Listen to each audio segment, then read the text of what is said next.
बाबा कल भी इशारा दे रहे थे हम बच्चों को कि माया जीत, जगत जीत और मन जीत बनना है। यही इशारा बाबा ने हम बच्चों को पहले भी दिया था कि मन जीत हम बने। तो मन जीत बनने के लिए हमें किन बातों पर ध्यान रखना है? मन चंचल क्यों बन जाता है? क्योंकि बाबा ने बहुत अच्छी बात पहले भी मुरली में बताई है कि सारे दिन के अंदर अगर हमारे व्यर्थ संकल्प चलते हैं, नेगेटिव संकल्प चलते हैं, तो ये मन भागता रहता है। इसलिए मन के अंदर सकारात्मक चिंतन करना। इसके भी पहले बाबा ने एक और अच्छी युक्ति बताई कि जैसे अमृत वेले उठते हैं, बाबा से वरदान लेते हैं, शक्तियां लेते हैं, उसी समय हम मन के अंदर एक सम्मान निश्चित करें कि आज मुझे किस बात का पुरुषार्थ करना है। अगर हम उस पुरुषार्थ को निश्चित कर देते हैं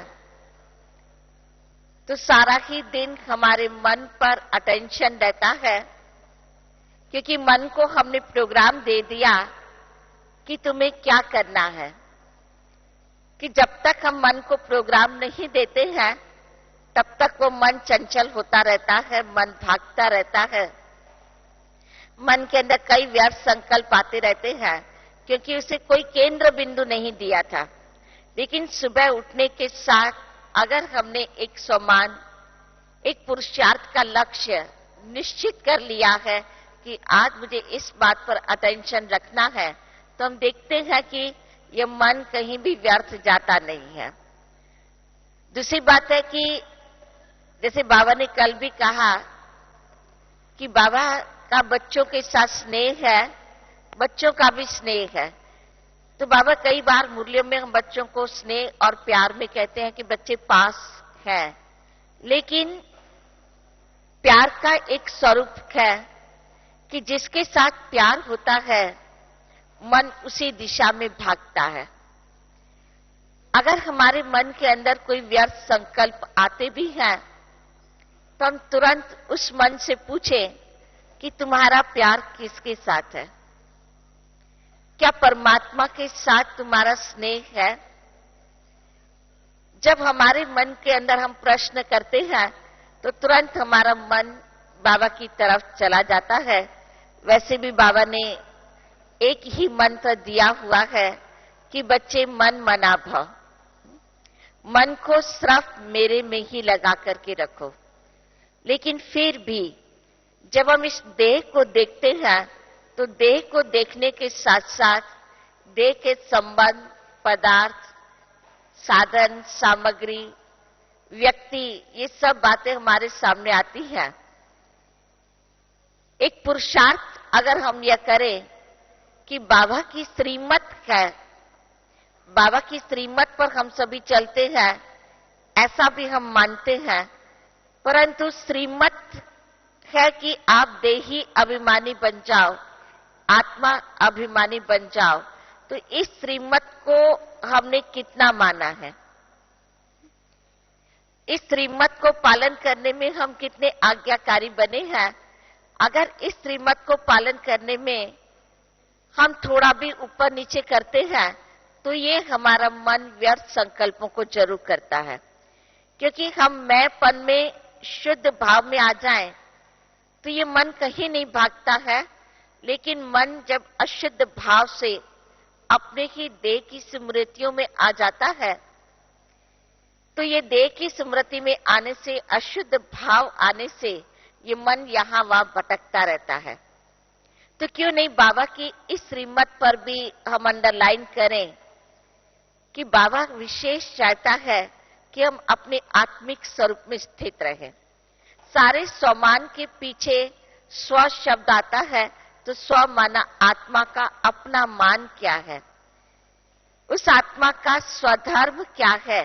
तो जब हम इस बात में आते हैं तो हम मन पर विजय प्राप्त कर सकते हैं, साथ साथ हमारे मन के अंदर दृढ़ता भी हो, क्योंकि मन में दृढ़ता नहीं होने के कारण भी यह मन हमारा भागता रहता है। जहां हमारे मन की दृढ़ता होती है, जहां हमारा स्वयं का आत्मविश्वास होता है, वहां पर कि हम हमारे जीवन के अंदर सफलताओं को प्राप्त कर सकते हैं।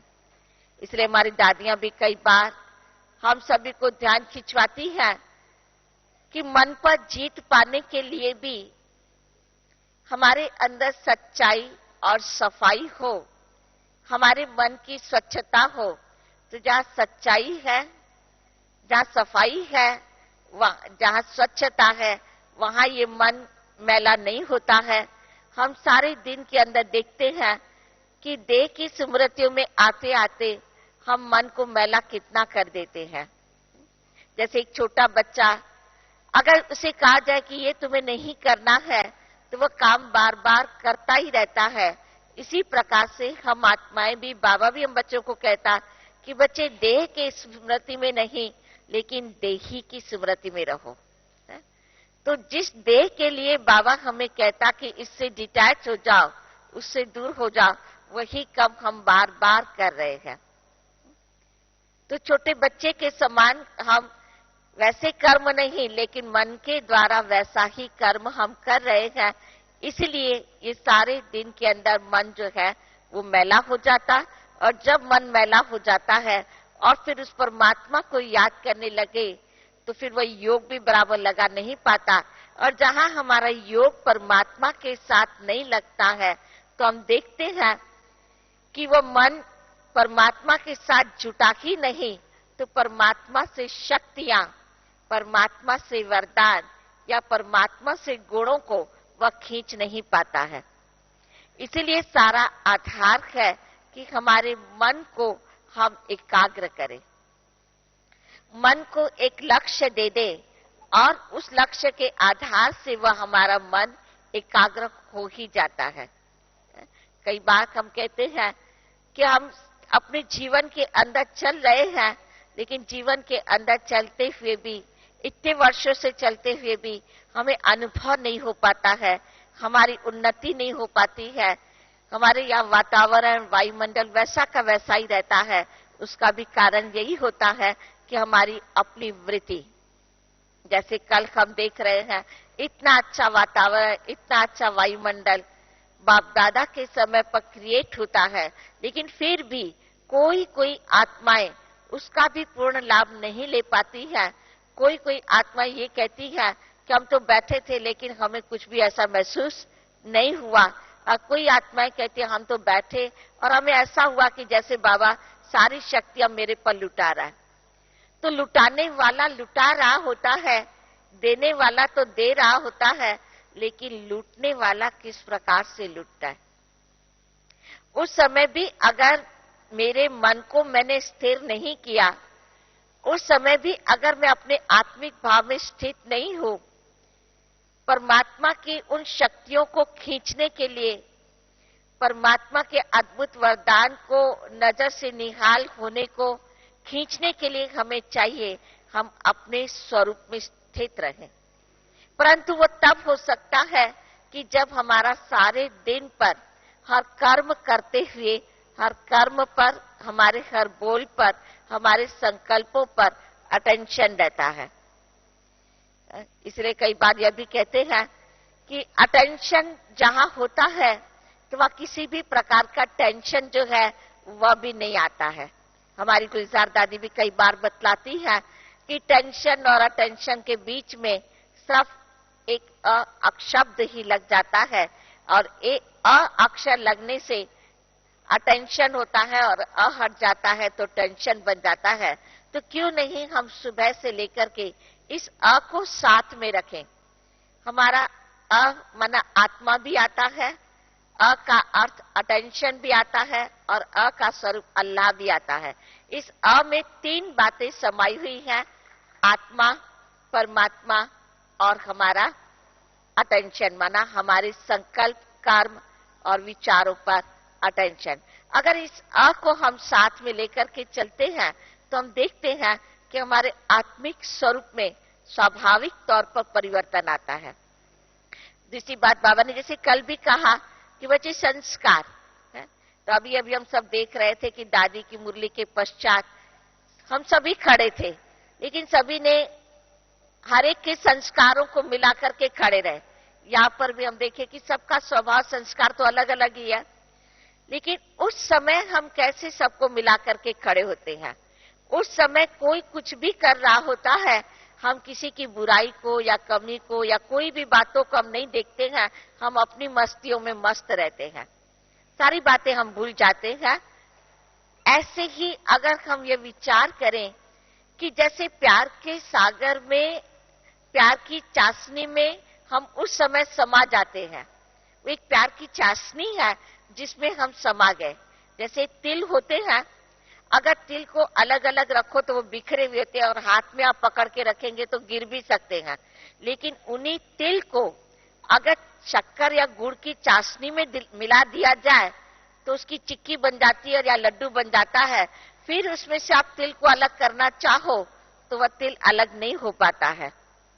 इसी प्रकार से हम आत्माओं के भी स्वभाव और संस्कारों को मिलाकर के चलने के लिए हम ये सोचे कि जो भी आत्माएं हैं, जो भी हमारे जीवन में साथी हैं, संबंध में आते हैं, संपर्क में आते हैं, सेवा के सहयोग में आते हैं, वे सारे तिल परमात्मा की प्यार की चाशनी में डूबे हुए हैं।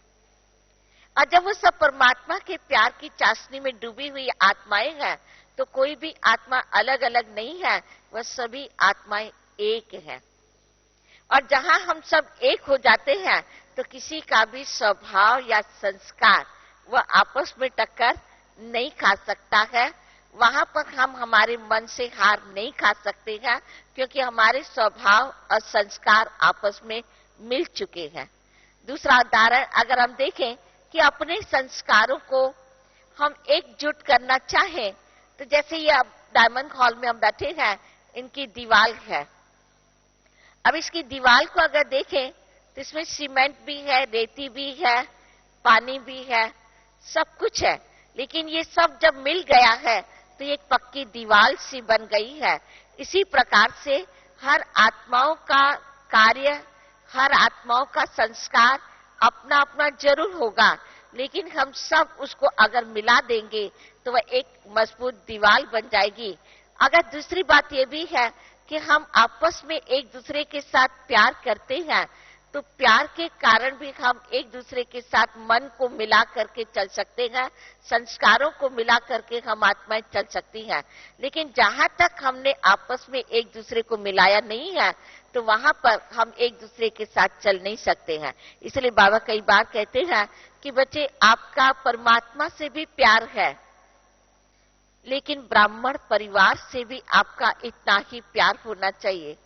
तो यहाँ पर मैं एक बात बताना चाहूंगी, शायद आपने कहानी सुनी होगी कि एक बार एक राजा ने, उनके 2 बच्चे थे, दोनों बच्चों को बुलाया और दोनों बच्चों को बुलाकर के कहा कि तुम दोनों अलग अलग दिशाओं में जाओ, राज्य से आपको जितनी अशर्फियां चाहिए, जितने कार्य करने के लिए कार्यकर्ता चाहिए, आप उन्हें ले जा सकते हैं, लेकिन दोनों अलग अलग दिशा में जाएंगे।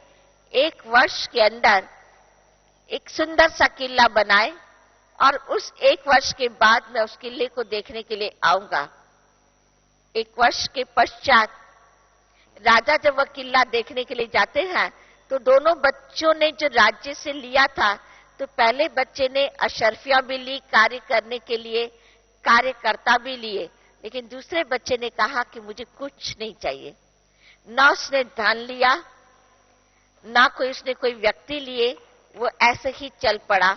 और 1 वर्ष के बाद जब राजा ने उन दोनों का किला देखने के लिए बात कही तो पहले बच्चे का किला देख करके राजा ने कहा कि बहुत सुंदर किला बनाया है। दूसरे बच्चे को जब कहा कि तुम्हारा किला कहाँ है, तो दूसरे बच्चे ने अपने पिताजी से कहा कि पिताजी आपको मेरा किला देखने के लिए साधारण वेशभूषा में चलना होगा। तो कहा कि किला देखने के लिए साधारण वेशभूषा की आवश्यकता क्यों है? तो कहा पिताजी थोड़े समय के लिए।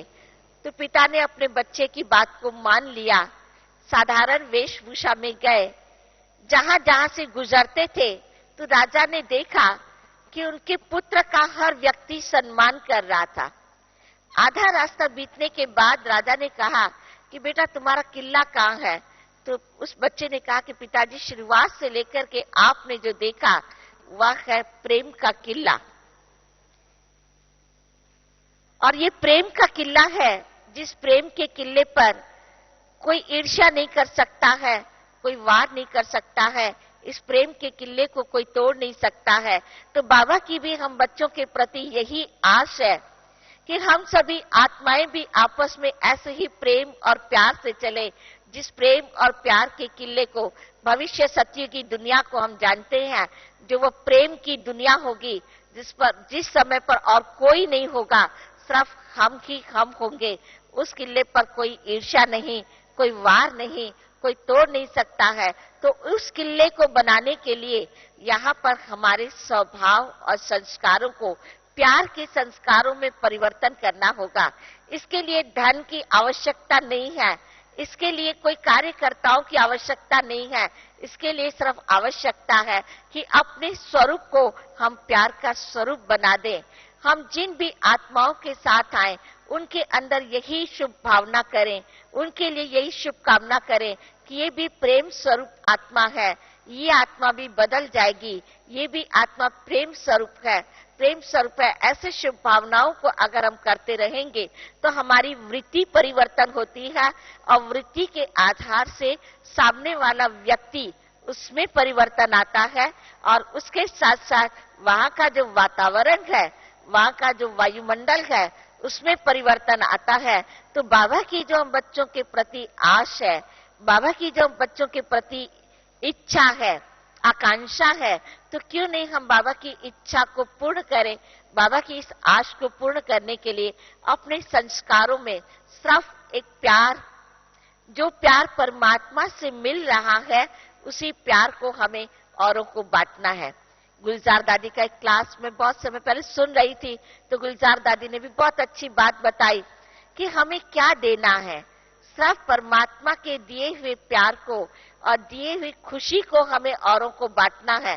तो का सिर्फ बाबा कई बार कहता है, गुलजार दादी ने बताया कि बाबा कहता कि सिर्फ आपका चेहरा खुशनुमा हो तो वह भी सेवा कर लेता है। दादी ने अपना ही एक उदाहरण बताया कि कहा कि मैं एयरपोर्ट पर जाती हूँ तो देखती हूँ कि कई लोग बैठे रहते हैं, लेकिन किसी का चेहरा कैसा, किसी का चेहरा कैसा, कोई उदास, कोई टेंशन में, कोई किन विचारों में बैठे रहते हैं। लेकिन दादी ने कहा जब हम वहां से जाते हैं तो हमारे चेहरे को देख करके सामने वाला मुस्कुरा देता है, तो एक मिनट के लिए भी उस आत्मा को हमारे द्वारा वह खुशी मिल जाती है। तो सिर्फ अगर हमारा चेहरा खुशी वाला हम बना करके रखें तो खुशी वाला चेहरा अपने आप सेवा कर सकता है। हमें उस समय न ज्ञान सुनाने की आवश्यकता है, न किसी को कोई संदेश देने की आवश्यकता है, लेकिन हमारा चेहरा खुशी वाला हो तो वह सेवा कर सकता है। लेकिन वह चेहरा सेवा तब करेगा जब हमारे मन के अंदर समर्थ संकल्प होंगे, श्रेष्ठ संकल्प होंगे, जब हमारे मन के अंदर बाबा की याद समाई होगी, जब ये मन अपने स्वमान में स्थित होगा तो वह चेहरा खुशी वाला रख सकता है। अगर हमारे मन के अंदर ही हम अपने स्वमान में नहीं है, हम बाबा की याद में नहीं है, तो वह खुशी वाला चेहरा भी नहीं बन सकता है। तो बाबा ने जो हमें कल मुरलियों में इशारा दिया है, तो क्यों नहीं उन्हीं बातों को हम हमारे जीवन के अंदर लक्ष्य रखें, हमारे जीवन का एक उद्देश्य बना दें कि बाबा जो मुझे चाहता है तो वैसा उद्देश्य रख करके मैं अगर अपने जीवन के अंदर चलूं तो जरूर ही हम बाबा की आशाओं को, बाबा ने शिवरात्रि तक चाहा है तो हम शिवरात्रि तक करके दिखा सकते हैं। यही शुभ भावनाएं और शुभकामनाएं हम हर एक के प्रति करते रहे तो वह दिन दूर नहीं है जो हम सभी के संस्कार और स्वभाव एक हो जाएंगे और निकट भविष्य में ऐसी ही दुनिया को हम ला सकेंगे। ओम शांति।